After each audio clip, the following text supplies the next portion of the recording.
My child, come closer, not because I want something from you, but because there is something I want you to hear.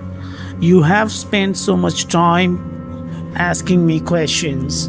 When will things change? Why am I still here? Why does it seem like everyone else is moving while I remain in the same place?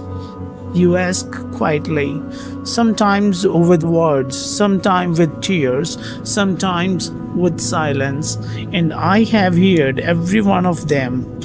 Even the prayers you never finished, even the nights you stared at the ceiling and said nothing,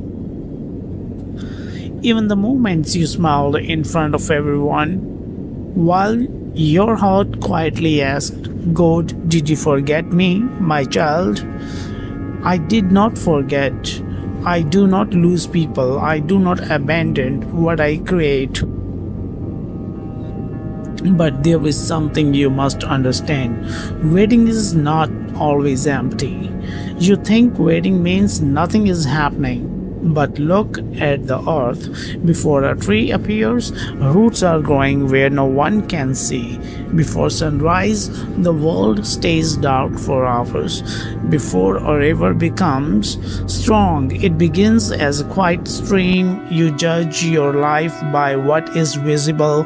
I build through what is invisible. You wanted quick answer, but some blessings become dangerous if they arrive too early. You asked for strength and then became upset when life gave you moments to become stronger. You asked for wisdom, but wisdom rarely arrives through comfort.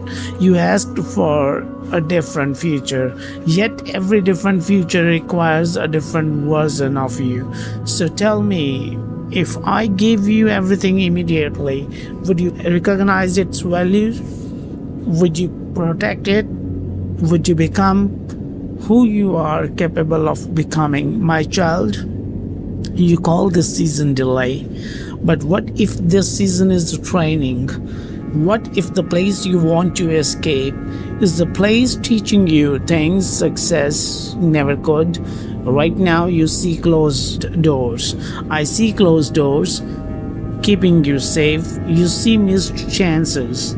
I see wrong directions. You see silence. I see preparation. And I know preparation is difficult because preparation does not feel exciting. It feels ordinary, repeating days, small efforts, quiet progress, invisible growth. But mountains are not built in one day, and hurts are not healed in one moment. There are things inside you that needed time, not because you are weak, but because you are becoming. My child, stop believing that your value depends on speed. A flower that blooms in spring does not compete with a flower that blooms in winter. Both arrive at their right time. And so will you. Do not compare your chapter 3 to someone else's chapter 20. You do not know what they survived, and they do not know what you are becoming. Your story is not late. Your story is being written. There will come day.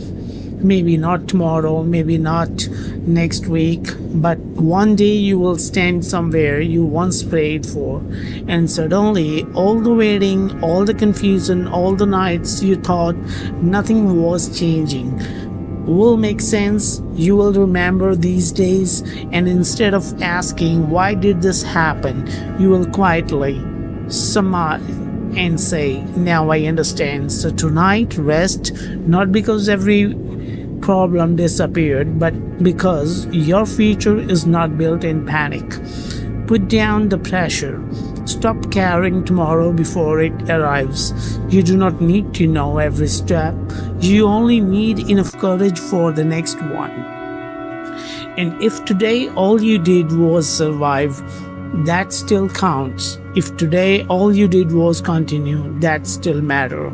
If today you only found enough strength to begin again, that is not failure, that is faith. My child, I'm not asking you to run, I'm asking you not to quit, because the chapter you are living now is not the ending, it is only the page. Before everything begins,